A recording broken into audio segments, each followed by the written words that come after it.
सही होनी चाहिए और बिहार को लेकर दृष्टिकोण सही करना होगा, तब आप कोई भी काम को पॉजिटिव ढंग से कर सकते हैं। हम लोग सकारात्मक राजनीति में विश्वास रखते हैं। बिहार के अंदर एक राजनीतिक विषयंत्र के वजह से क्राइम बढ़ता है। बिहार का स्ट्रॉन्ग विजन है, जिस विजन को कैसे इम्प्लीमेंट करेंगे इस बात को हम लोगों के पास लेके जाएंगे और हम कन्विंस करेंगे, उनको विश्वास में लेंगे।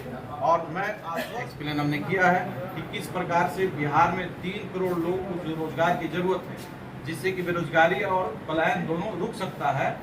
इस पर हमने इच्छुक रहे हैं, उन सबों से बातचीत करके आगे की रूपरेखा तैयार करें।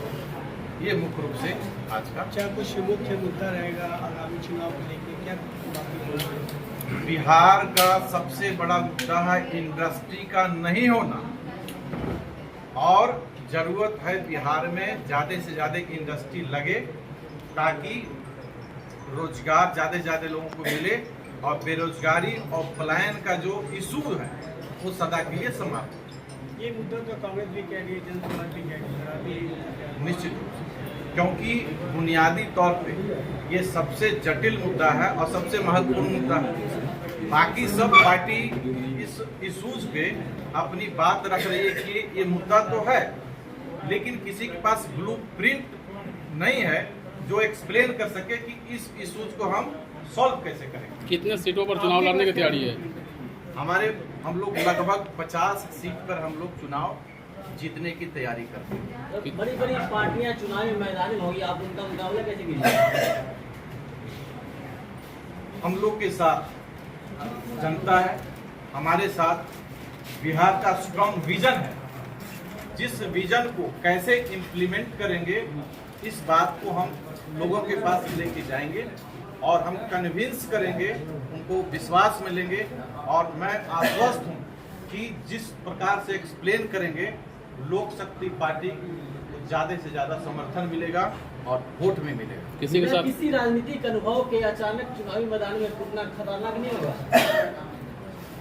लोक शक्ति पार्टी कोई नई पार्टी नहीं है। लोक शक्ति पार्टी लोकतांत्रिक 2019 में दिल्ली में रजिस्टर्ड हुई। दिल्ली में रह रहे बिहार के जो मजदूर थे, जो झुग्गी झोपड़ी में रहने वाले लोग थे, उन लोगों पर बुलडोजर जब चल रहा था, उस बुलडोजर को रोके, उसके बाद आंदोलन शुरू हुआ था। 1.5 साल आंदोलन चलने के बाद 2019 में हम लोगों ने पार्टी बनाई और 2020 में दिल्ली विधानसभा चुनाव में भी सीट पर लड़े और बिहार में भी 22 सीटों पर नॉमिनेशन हुआ था, जिसमें 9 सीटों पर हमारे प्रत्याशी लड़े। इसके अलावे हम लोग SC/Z की मांग और बिहार में बंद पड़े उद्योग और बिहार को विशेष राज्य के दर्जा पर जो राजनीति सिर्फ हो रही थी, उसको वास्तविक में एक उस मांग को सॉल्व करने के लिए, उसका समाधान निकालने के लिए 3 मुद्दा पर 2020 और 19 के बीच में हम लोग सत्याग्रह आंदोलन पहले भी किए थे और उसके बाद लगातार जनसंपर्क हमारे पदाधिकारी, हमारे कार्यकर्ता कर रहे हैं। इसलिए हम पुराने नहीं हैं, नए नहीं हैं, हम 5-6 साल से लगातार हम लोग यहाँ पे काम कर रहे हैं। भविष्य में किसी पार्टी के साथ मर्ज भी होंगे क्या? गठबंधन भी करेंगे? नहीं, हम लोग किसी भी पार्टी के साथ कोई गठबंधन नहीं करेंगे। यदि गठबंधन करना होगा तो हम लोग जनता के साथ गठबंधन कर ही रहे हैं और उसी से मजबूती के साथ हम लोग गठबंधन करेंगे, क्योंकि लोकतंत्र में जनता मालिक है। पवन जी, कहने का मतलब ये है कि 15 दिनों में लगभग 50 जो है क्राइम हुए हैं, हत्या हुई है पटना में और पूरे बिहार में। क्या कुछ कहना चाहेंगे जिस तरीके से अगर मान लीजिए कि सत्ता में आप आते हैं तो क्राइम पे किस तरीके से रोक लेंगे? देखिए, सबसे पहले तो राजनीतिक इच्छा शक्ति सही होनी चाहिए और बिहार को लेकर दृष्टिकोण सही करना होगा, तब आप कोई भी काम को पॉजिटिव ढंग से कर सकते हैं। हम लोग सकारात्मक राजनीति में विश्वास रखते हैं। बिहार के अंदर एक राजनीतिक विषयंत्र के वजह से क्राइम बढ़ता है और दूसरा चीज कि जो व्यवस्था होना चाहिए, जो एक मानक होना चाहिए, जिसके बारे में मैं बता भी रहा था कि जितनी पुलिस होनी चाहिए 1 लाख आबादी पे उतनी नहीं है। बिहार में करीब 70-72-77 के आसपास पुलिस है जो 1 लाख आबादी पे है, जो कि सही नहीं है, जो जितना होना चाहिए।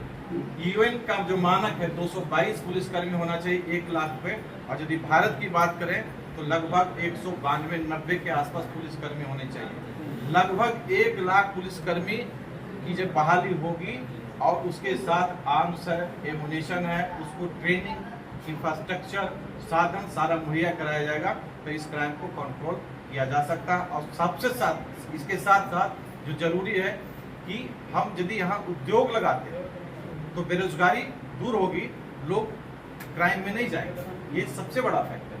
तो इन्वेस्टमेंट के लिए हमारे पास ब्लूप्रिंट है, जिसके बारे में एक्सप्लेन हमने किया है कि किस प्रकार से बिहार में 3 करोड़ लोगों को जो रोजगार की जरूरत है, जिससे कि बेरोजगारी और पलायन दोनों रुक सकता है, इस पर हमने ज्यादा फोकस किया है। लगभग 3 करोड़ लोगों को यदि रोजगार यहाँ दिया जाएगा तो ये पलायन बेरोजगारी का मुद्दा हल हो सकता है।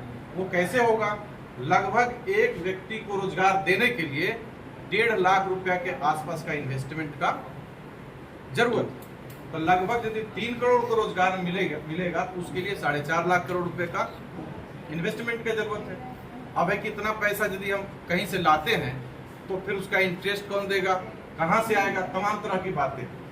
लगभग 4.5 लाख करोड़ के लोग इन्वेस्टमेंट करने के बाद 3 करोड़ यदि हम रोजगार पाते हैं तो लगभग आप मान के चलिए 40% लोग ऐसे आएंगे जो टैक्स के दायरे में नहीं आएंगे। लगभग 60% लोग ऐसे रहेंगे, 1,80,000 करोड़ लोग, जो कि 1,80,00,000 लोग की 60% के दायरे में आएंगे।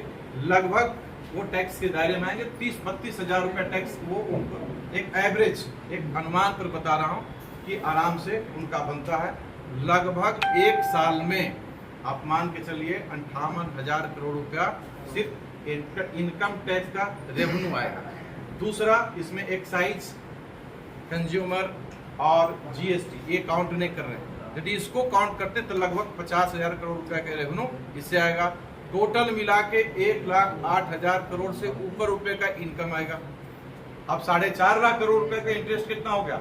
7% के हिसाब से 35-40 हजार करोड़ रुपए आप माइनस कर लीजिए, फिर भी आपका बजट में ये अमाउंट तो बढ़ेगा।